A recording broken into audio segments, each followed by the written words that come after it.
E agora falando de um tema atual, né, um tema que, como eu disse no primeiro momento, todo mundo, mesmo que o advogado não seja trabalhista, mas sendo advogado é abordado nesse sentido, né? As pessoas querem saber das principais mudanças aí da reforma trabalhista. E é nessa oportunidade, então, que eu passo a palavra para a doutora Daniela Satter, que na verdade vai falar aí dos principais pontos da reforma trabalhista. Bom dia a todos. Não sei se eu preciso de microfone, eu sou meio relutante. Estão me ouvindo bem? Sim. Então tá bom. Bom, agradeço a presença, agradeço ao convite. Mais uma vez estar aqui palestrando no simpósio do escritório do Eduardo, que é um parceiro muito querido, uma pessoa com quem eu estive aí os últimos 10 anos da minha carreira, né? Então é uma boa jornada considerando 15 de formada, né? Bastante tempo. E aí, nesse meio tempo, eu tive muita proximidade com a área tributária na faculdade. O mercado de trabalho me colocou muito em proximidade com o direito do trabalho. E eu confesso que eu tenho um carinho muito especial pelas duas áreas, né?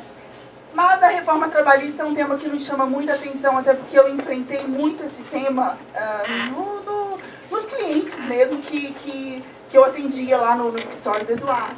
E nós vamos... Você quer que eu contei aí? Então eu procurei trazer, não um antes e depois, que parece propaganda de clínica de estética, né, de reforma. Eu procurei fugir um pouquinho desse antes e depois. Eu trouxe aqui, primeiro de tudo, a evolução dos direitos trabalhistas, que começaram aqui do fim da escravidão no final do século XIX, e na Constituição de 1891, por essa definição de trabalho como prática livre e remunerada com possibilidade de um trabalhador vincular-se e desvincular-se de uma atividade de acordo com a sua própria vontade. Aqui o foco era destacar a livre vontade do trabalhador e nada além disso. Então, foi assim que foi definido na Constituição de 91, no artigo 72. Em 1917, Maurício Lacerda, que era um político, era inclusive presidente do Partido Comunista na época, ele iniciou uma criação de um código, uma reunião das leis, né, e deu aqui início ao Departamento Nacional do Trabalho, deu origem ao Instituto do Assistente do Trabalho e ao Conselho Nacional do Trabalho, fazendo, em 1925, brotar os primeiros indícios de uma regulamentação para o direito do trabalho. Em 1930, Getúlio Vargas assume o poder e foi ele quem deu um impulso gigantesco nas leis trabalhistas. Ele, na época, tinha que lidar com o boom da indústria no país, tinha que agradar empregadores e tinha que agradar empregados, né? E com isso, ele teve que enfrentar essa matéria, não teve jeito. Então, em 1934, ele deu importância constitucional para as leis do trabalho. E aí, em 1937, nós tivemos uma intervenção estatal muito expressiva com o surgimento dos sindicatos, que inicialmente eram vinculados ao governo, e eram até muito mal vistos, enfim, foi um período bastante complicado, mas os sindicatos surgiram lá e depois começaram a tomar o perfil, né, as características que eles têm hoje. Em 1943, a CLT. A CLT, né? Complicada, cheia de coisinhas, enfim. A CLT, em 1943, foi a que prevaleceu até hoje, tendo aí sofrido pequenas alterações. Pequenas não, várias alterações com leis esparsas. E aí, de repente, eis que surge do nada, em 2017, a Lei 13.467, que aí essa sim causou um verdadeiro rebuliço para quem lida com a matéria. Mas, de onde surgiu essa lei em 2017? Né? A gente sabia que precisava de mudança. Nossa CLT era de 43, com bastante coisa desatualizada. Mas a crise em 2015, os problemas políticos e econômicos que nós enfrentamos em 2015, fez estremecer todo o empresariado brasileiro. Não teve uma empresa, um ramo, um nicho que não tenha sofrido as consequências de tudo que nós sofremos com o impeachment, com tudo aquilo que nós vivemos. E aí, o Poder Executivo teve que fazer alguma coisa e apresentou, dia 22 de dezembro de 2016, um projeto de lei que tinha por objetivo aprimorar relações de trabalho no Brasil. E ele trabalhava basicamente com 14 artigos da nossa CLT. 14 artigos. Aí, o que acontece depois de 22 de dezembro de 2016? Entra todo mundo em recesso, vamos curtir o final do ano, e voltamos em 2017. Janeiro todo fora, né, gente? Porque as férias tem que curtir. E aí, e nada contra férias, não. Eu acho que tem que curtir mesmo. Férias é pra curtir. Só que aí, em 3 de fevereiro, é determinada a necessidade da constituição de comissões para poder orquestrar todas essas mudanças. Essa comissão especial era formada por várias subcomissões da Seguridade Social e Família, Desenvolvimento Econômico, Serviço Público, Constituição e Justiça, enfim. Todo mundo ali para discutir a proposta, o projeto do Temer. Só que discute-se, apresenta-se emendas, né, aquela coisa toda. Fevereiro para abril, nós já tínhamos aprovado na Câmara dos Deputados a emenda, o projeto de lei. Foi encaminhado, na verdade, no dia seguinte para o Senado, e em 2 de maio foi recebido no Senado. E em 13 de julho foi transformada em lei ordinária e recebeu o número que ela tem hoje, sancionada em 2 de agosto. Pode passar, por favor. Nós temos 83 dias de tramitação na Câmara, 95 dias de tramitação no Senado. Em 6 meses nós tínhamos tudo aprovado, considerando, lógico, a partir da constituição da comissão especial, né? Em 6 meses nós tínhamos a reforma inteira aprovada. E aí, pode passar. Quando a gente faz uma comparação, o Código de Processo Civil teve uma comissão constituída em 2009, projeto de lei apresentado em 2010 e mais 5 anos de discussão. O Código Civil, 27 anos de discussão. Ele foi apresentado em 1975 no projeto de lei 634. Isso aqui, ó. Então, passa pra mim. Tá aqui, ó. 13 de junho de 75. Essa aqui é a capa do projeto de lei do Código Civil. 27 anos de discussão. Em 6 meses nós tínhamos a CLT alterada. Uma proposta inicial de 14 artigos somente. Após a constituição das comissões, nós tínhamos, em tempo recorde, aprovada a lei ordinária, alterando mais de 100 artigos e ainda crescidos outros, né? Então, quando a gente pensa no que era e no que passou a ser, a gente verifica, e no tempo que isso tudo levou para ser aprovado, a gente pode ter ideia da movimentação que nós tivemos por trás disso aqui, né? Por quê? Porque o empresariado estava em crise, alguma coisa precisava ser feita e a oportunidade era essa, porque a gente sabe o quanto que é difícil alterar isso aqui, né? E aí, pode passar. Das 850 emendas apresentadas pelas comissões, 292 eram formadas, foram redigidas por lobistas que, das associações que na maioria era composta aí por doadores de campanha, e das 292, 153 foram aceitas pelo relator e inclusas ao projeto. Gente, eu não tenho, eu trabalhei a vida inteira e trabalho ainda para reclamada, tá? Eu não atuo muito como reclamante, então todo mundo sabe que eu não faço uma defesa cega das empresas, não é isso, não é essa a minha proposta, tá? Agora, que isso aqui espanta, porque as entidades que estavam por trás dessa reforma, na verdade, era a Confederação Nacional dos Transportes, a Associação Nacional de Transporte de Carga, Confederação Nacional de Instituições Financeiras e Confederação Nacional das Indústrias. Então a gente percebe, e isso é uma coisa que não podemos negar, inclusive eu que sempre atuei pela reclamada e atuo até hoje, de fato, quem ficou por trás de todas essas alterações, de verdade, era o empregador e não o empregado, né? Nós tivemos uma expressão muito pequena do empregado nessa seara, né? Então, até mesmo quem atua pela reclamada e que vê lá coisas absurdas no dia a dia, que chegavam, não chegam mais, né? A gente percebe mesmo que teve todo um movimento feito aí pelos empregadores, né? E antes, a visão que nós tínhamos do empregado e do empregador era essa, tá? E, na verdade, a gente não pode negar um pouquinho disso. Essa charge que eu olhei a internet do avesso para procurar o nome do autor, eu não encontrei, gente. Se souberem, por favor, me falem, porque eu não sei se eu estou cometendo algum uso indevido aqui, mas eu procurei. Mas essa charge foi a que mais expressou, porque, de fato, o empregador, ele sempre esteve num nível hierárquico de conhecimento, de suporte, né, acima do empregado. A gente não pode negar isso, né? Ele tem toda uma estrutura por trás, ele contrata um departamento jurídico, ele contrata um departamento administrativo. Então, a gente não tem como negar. E o empregado, claro, sempre mereceu uma proteção maior por conta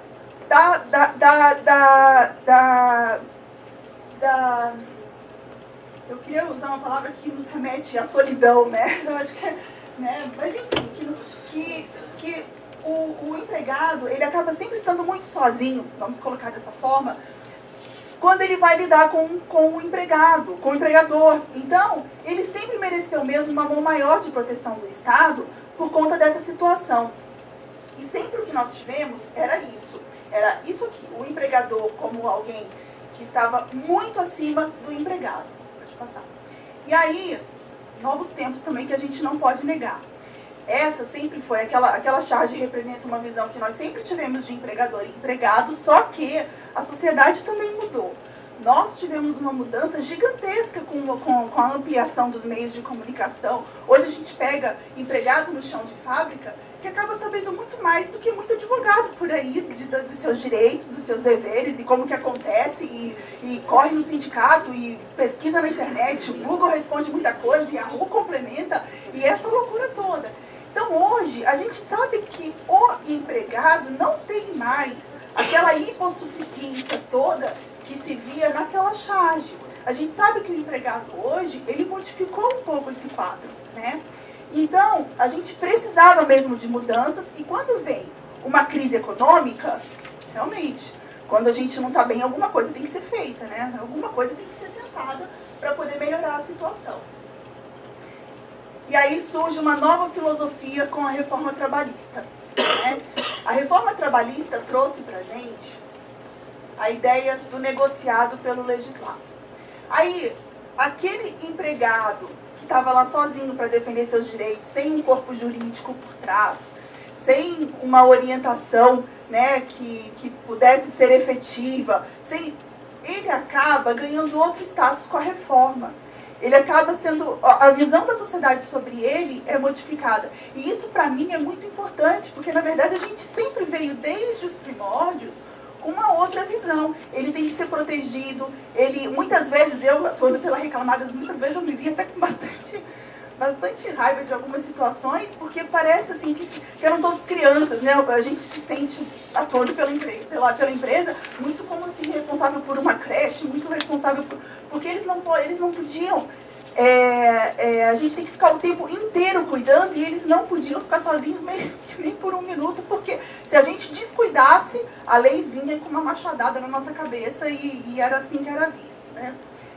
E esse artigo 611-A da CLT acaba mudando um pouco esse conceito. Ele trouxe nos seus artigos uma série de itens. Eu acho que eu posso desacelerar um pouco, né? Porque tá... Ele trouxe no artigo 611 uma série de itens que deu autonomia para o empregado poder negociar diretamente com o patrão.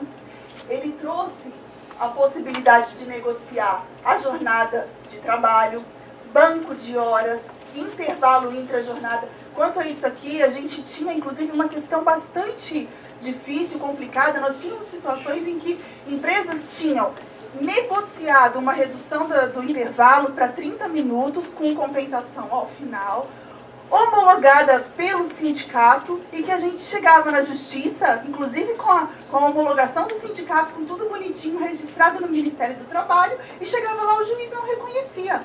Ele não aceitava a redução da jornada, por ser questão de ordem pública, né, medicina e segurança do trabalho, enfim, uma série de coisas. Então, aqui agora a reforma trabalhista, ela permite a redução até 30 minutos. A adesão ao PSE, né, o programa de seguros, enfim, que agora também pode ser negociado. teletrabalho, regime de sobreaviso e trabalho intermitente. Isso aqui também gera muita confusão. Porque assim, gente, quando o empregado tá concorrendo a uma vaga de emprego, ele está fragilizado, né? Você já pressupõe, na maioria das vezes, que ele não tá empregado. Ou que alguma coisa não está bom no emprego anterior, que ele tem que modificar. E muitas vezes é muito fácil dele ceder a qualquer coisa que se propõe aqui. Então, é claro, a empresa visa o quê? Visa lucro, né? Então, é claro que visando lucro, é muito fácil, né? Do patrão chegar e falar, ó, meu amigo, tudo bem, você assina aqui, a jornada de trabalho é essa, e quer, não quer, tem outro que quer, né? E aí a pessoa vai lá, podendo negociar sozinha, ela vai lá e assina, ela está fragilizada, ela precisa de um emprego, ela se submete. Teletrabalho é algo que gera muita confusão, a pessoa trabalha em casa. Trabalhando em casa, você não consegue controlar o horário. Trabalhando em casa, você não consegue garantir o ambiente seguro, né? A empresa é responsável pelo ambiente que o funcionário trabalha. Então, como que você cuida de uma ergonomia? Como que você vai saber que o cara que você, na sua empresa, você cuida para ele estar adequadamente sentado, né? A altura da cadeira, a posição do teclado. Em casa, o cara está lá no sofá, né? Trabalhando, todo torto, todo isso, todo aquilo. Como que fica se de repente me aparece uma lesão, me aparece uma tendinite, um problema qualquer postural, entendeu? Então, são situações que nós abrimos para o empregado poder negociar diretamente com o patrão e que a gente não sabe muito bem até que ponto que ele tem mesmo maturidade para poder negociar dessa forma. Remuneração por produtividade, modalidade de registro de jornada de trabalho, enquadramento do grau de insalubridade, né? Isso aqui também é outra polêmica, hein? A medida provisória que veio depois, eu até nem citei, porque depois ela perdeu a eficácia, enfim, coisas do Brasil, né? A gente não... O enquadramento de grau de insalubridade dentro do artigo que permite a negociação direta, né? E outros, inúmeros outros. Então a gente percebe que se de um lado, há um tempo atrás, a gente segurava muito, a gente entendia como o empregado como alguém absolutamente hipossuficiente, de repente a gente deu o poder, a gente deu, né, a liberdade contratual aí, e que é algo que preocupa bastante, porque a gente não sabe exatamente qual o grau de fragilidade, qual o grau de possibilidade do empregado se submeter a situações que daqui a pouco estão prejudicando literalmente a sua qualidade de vida, a sua saúde, enfim, tudo isso. Tivemos algumas mudanças importantes no direito material que envolve o trabalho em tempo de regime parcial, por exemplo. Aí, isso aqui beneficiou, sim, algumas empresas, porque, afinal de contas, o regime parcial é aquele em que o empregado pode ser contratado até, no máximo, 25 horas semanais, tá? Então, isso aqui foi a novidade da reforma. Trabalho intermitente, que foi também estimulado. Isso aqui está uma confusão danada. As empresas, antes, olharam isso aqui como uma salvação, depois veio a medida provisória, regulamentou, aí estimulou mesmo a adoção desse tipo de modalidade para aquelas situações em que o empregador precisa do empregado por pequenos períodos, né? Tem toda uma sistemática aí de aviso, de quando que a pessoa tem que estar à disposição. Quando caiu a MP, o empresariado retroagiu de novo e não está seguro para poder adotar o trabalho intermitente. O trabalho autônomo, que na verdade está muito em moda agora, porque é a pejotização que a gente conhece, empregados que são verdadeiramente empregados virando pessoa jurídica para poder reduzir, né, os custos aí, enfim. E agora a reforma me trouxe aqui com ou sem exclusividade, ou seja, né, a gente mexe até nos requisitos básicos da relação de trabalho, a gente acaba mexendo com isso, a reforma trouxe alteração. Teletrabalho, eu na verdade já falei um pouquinho disso, também é outra mudança que traz aí bastante polêmica. Contrato verbal também, o contrato de trabalho sempre foi necessariamente, obrigatoriamente, ele sempre foi na forma escrita, né? A gente tinha tem que anotar na CPPS, tudo isso. Aí a reforma me traz aqui a possibilidade de contrato verbal.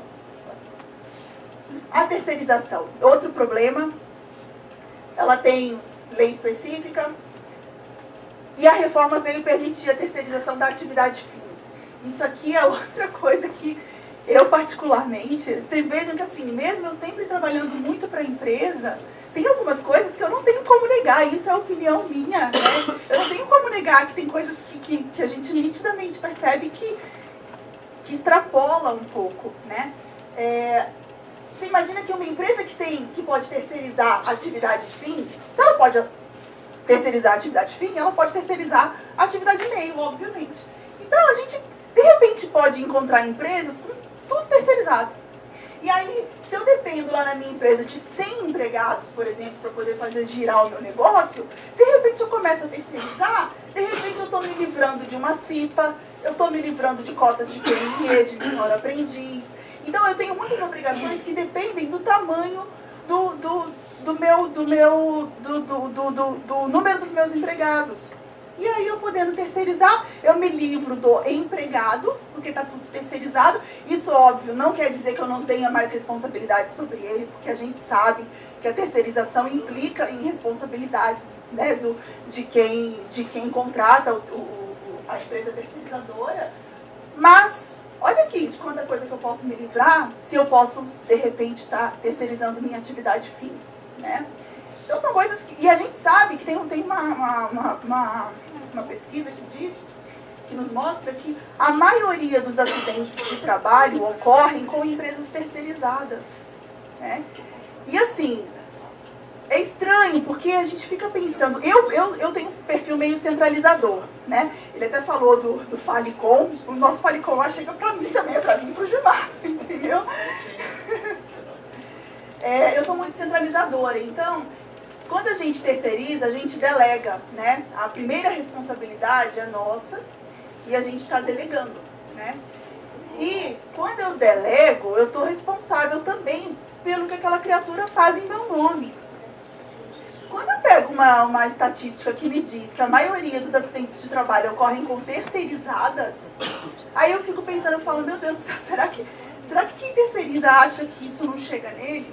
Né? Porque não é incomum a gente encontrar. Os empresários acham que, na verdade, terceirizar é um negociante. Pode parecer num primeiro momento, mas nem sempre é. Tem que estar muito em cima dessa empresa terceirizada. Tem uma série de responsabilidades que tem que se tomar, porque eu tenho que exigir mensalmente a comprovação de recolhimento de FGTS, de INSS, enfim, o informe sobre o número de funcionários que estão trabalhando para mim. Se eu fosse uma empresa terceirizadora, certamente eu tomaria esses cuidados, porque depois eu não consigo fugir da minha responsabilidade, né? Me estendi um pouquinho, porque terceirização também foi um tema bastante discutido antes da reforma e trouxe também bastante alteração com isso. Tempo de deslocamento deixa de contar na jornada de trabalho do empregado, mesmo com o transporte oferecido pelo empregador. E aí antes nós tínhamos uma situação que eu mesmo lá no escritório, eu tive situações de repente a pessoa está indo trabalhar e sofre um acidente, e se está no percurso do trabalho, era considerado acidente do trabalho, né? E agora, se não é contabilizado na jornada, o acidente de trabalho, de repente, ele pode ter um entendimento por alguns juristas de que não configura. Aí, né, cada um vai defender a sua tese, mas ele deixa de contar como na jornada de trabalho, tá? Gravidez e trabalho insalubre, nós tivemos aí a MP 808 regulamentando um pouquinho isso aqui, mas ficou também uma situação bastante complicada, porque, na verdade, a proteção acabou diminuindo com essa alteração. Fracionamento das férias em 3 períodos tem sido bastante já utilizado. Eu tenho visto que isso aqui foi aceito sem maiores problemas, né? Nós tivemos aqui acordos mútuos de rescisão, também sendo já aplicados sem maiores problemas. Termo de quitação anual. As empresas estão começando a se mobilizar pegando esse termo de quitação. Não sabemos como que isso vai ser aceito no judiciário, porque tudo bem, tem que passar pelo crivo no sindicato, né? Não é um chega lá, assina aqui no RH e tá tudo kit, não tem que ter o aval do sindicato, mas quando isso aqui for começar a ser levado para judiciário, a gente não sabe bem como que os juízes vão começar a entender esse termo de quitação. Dano moral para empregados e empregadores. respeitando a graduação que foi imposta pela alteração, né? Isso aqui tem até uma situação bastante curiosa com relação ao grau. Com relação ao grau. Gente, desculpa, porque eu estou preocupada com o tempo. Eu relaxei, não devia ter relaxado, né? Agora, empregadores também podem pedir dano moral, tá, com previsão legal para isso. Tá? E a curiosidade que eu estava falando era a relação à graduação que a reforma nos trouxe, que às vezes passa a ser muito injusta, porque ela está pautada em cima do tipo de violação, do tipo de dano moral, e calculada em cima do salário contratual, né? Então, se de repente a secretária e uma gerente sofrem o mesmo tipo de assédio, por exemplo, eu recebo mais, eu sou a secretária, meu dano moral, a minha moral é menor do que a dela, né? Então tem coisas absurdas aí. Pode passar aqui. Mudanças processuais para quem milita aqui na área, né? Apuração de valores sob pena de extinção sem julgamento do mérito. A gente sabe que a gente agora tem que rebolar com uma petição inicial trabalhista para poder dar valor e dar número a tudo. Prazos em dias úteis, beleza para os advogados. Eu particularmente gostei. Limite de custas processuais, nós temos então um limite colocado. Penalidade para ausência de reclamante em audiência, mesmo beneficiário de justiça gratuita, ele vai ser condenado ao pagamento de custas, sob pena de não poder entrar novamente com a ação. Ausência da reclamada, com a presença do advogado e defesa apresentada. A defesa vai ser acolhida, então houve aí uma mudança. Preposto agora não precisa ser empregado, então nós temos aí um novo nicho de trabalho, né? Porque agora você contrata um preposto em qualquer esquina, deve ter na porta do fórum, enfim. Não basta a declaração de pobreza para poder ter a justiça gratuita, você tem que comprovar a sua hipossuficiência financeira, honorários periciais, sucumbenciais e litigância de má fé. Isso aqui foi um fuá na Justiça do Trabalho, porque, obviamente, nós estamos falando de uma justiça que, primeiro, você tinha pedidos ilíquidos na inicial. Então, e aí o que era líquido, muitas vezes, era uma liquidação completamente fora da realidade. Infelizmente, nós sabemos que isso é uma verdade. E aí, quando você fala em sucumbência, você está falando do que você tem que pagar para outra parte contrária no que você sucumbir. E isso aqui gerou um problemão, porque nenhum reclamante esperava por isso, né? Honorários periciais, se sucumbir na perícia, mesmo para o reclamante nós temos honorários periciais. E aí isso aqui, eu, apesar de atuar sempre pela empresa, eu ficava pensando, eu falei, gente, uma pessoa que trabalha, por exemplo, como escriturária num hospital, a princípio ela não recebe o adicional de insalubridade, mas ela está dentro de um local insalubre, ela percorre os corredores, ela entra nos quartos, como assim ela não recebe? Como que ela vai saber se ela tem que receber ou não? Só entrando com pedido de uma perícia. E aí, se ela sucumbe, ela tem que pagar. Então, isso aqui foi uma encrenca. Exceção de incompetência passou para 5 dias, prescrição intercorrente, jurisdição voluntária, tudo novidade para nós. Na lei civil, isso aqui já é mais comum, né? Para o trabalho, não. Queda do número de reclamações trabalhistas em razão da possibilidade de efetivo desembolso de improcedência, o que eu acho que particularmente está certo. A gente tem que ser responsável por aquilo que a gente coloca numa petição inicial, de 200 mil em média por mês para 84 mil. Novembro, recorde de distribuição, porque foi quando a lei começou a viger. 290 mil quase ações distribuídas antes do dia 11. Né? A gente percebe aqui na Justiça Estadual uma grande fatia, e a Justiça do Trabalho outra enorme fatia quando em comparação com as outras. Então, como que a Justiça do Trabalho movimenta o número de ações? É um número muito grande. Essa fonte aqui é lá do CNJ, pode passar também. Aqui também é de casos pendentes, eu vou pular um pouquinho do slide. E aí nós tivemos queda da arrecadação sindical, outra discussão, mas prevaleceu a liberdade sindical e afastou a natureza tributária das contribuições sindicais. Então isso aqui foi o que ficou definido com uma última decisão agora de junho do Supremo Tribunal Federal. Pode passar. Queda dos pedidos de indenização por dano moral também em razão da sucumbência, né? Os advogados tiveram que começar a ter mais juízo na hora de apresentar uma petição inicial e colocar valor, né? Porque era fácil chegar a indenizações de 1 milhão, 500 mil, 600 mil, enfim. era uma loucura. Pode passar.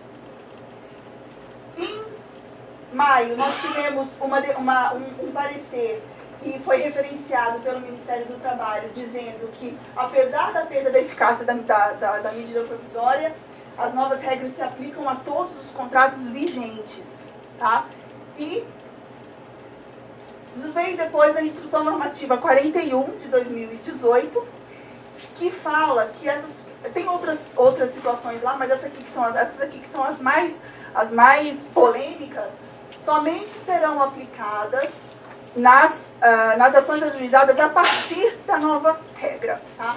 Então, tudo isso aqui, prescrição intercorrente, honorários periciais, sucumbenciais, responsabilidade por dano processual, enfim, condenação e não comparecimento à audiência, isso só vale para as ações distribuídas até a vigência da reforma trabalhista.